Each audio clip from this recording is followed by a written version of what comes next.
I have definitely gained some weight since buying this jacket. It's a little bit tight, but that is not the reason I stopped wearing this. Cue the intro.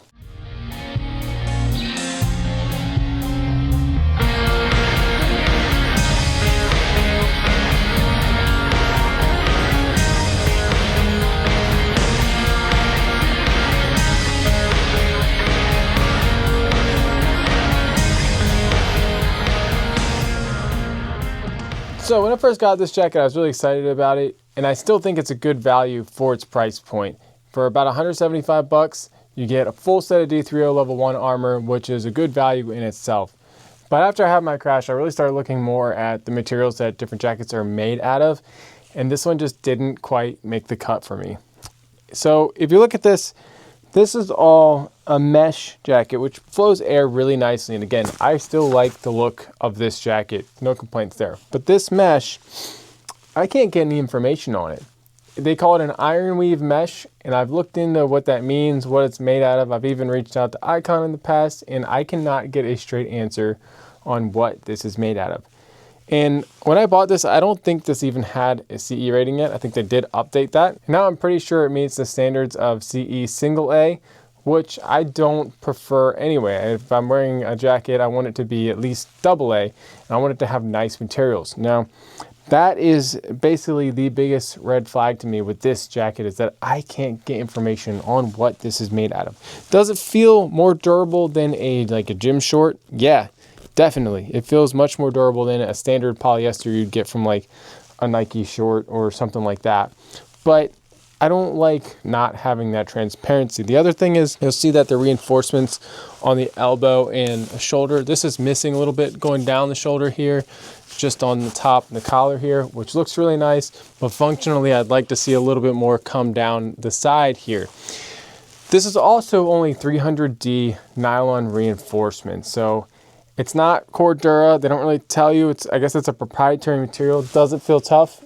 Yeah, it feels pretty tough, but feeling can be a little bit deceptive. It doesn't tell you the whole story. 300 denier polyester or nylon reinforcements are pretty low in terms of motorcycle gear. So if I look at my Klim Dakar, for example, that has 640D twisted yarn Cordura on the elbows and shoulders. My Carlsbad uses about 400 denier on the chassis and then uses 640D on the shoulders and elbows.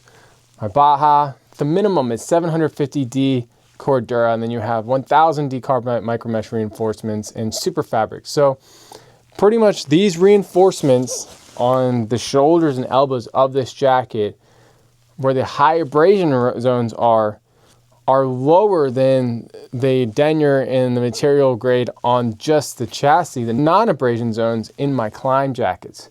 So yeah, I don't trust this for riding after having a crash. Do I think it's still a good value for under $200? Yes, because again, you're getting a whole D3O set of armor in the shoulders, neck, and back, and something that holds it, and you're still getting a little bit of abrasion protection.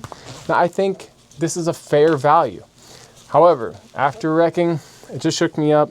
I don't quite trust this to hold up to a crash. And if you're just riding around town, maybe it's okay. But if you're riding at higher speeds, personally, I'm going to opt for something else. Now, I still use this jacket occasionally. It's just not on my motorcycle. I am turning 33 soon, so I don't skateboard much anymore. But when I do, I actually will sometimes wear this. I'm just getting in my head about it, or if I'm going to a skate park and it's cool enough out to wear this.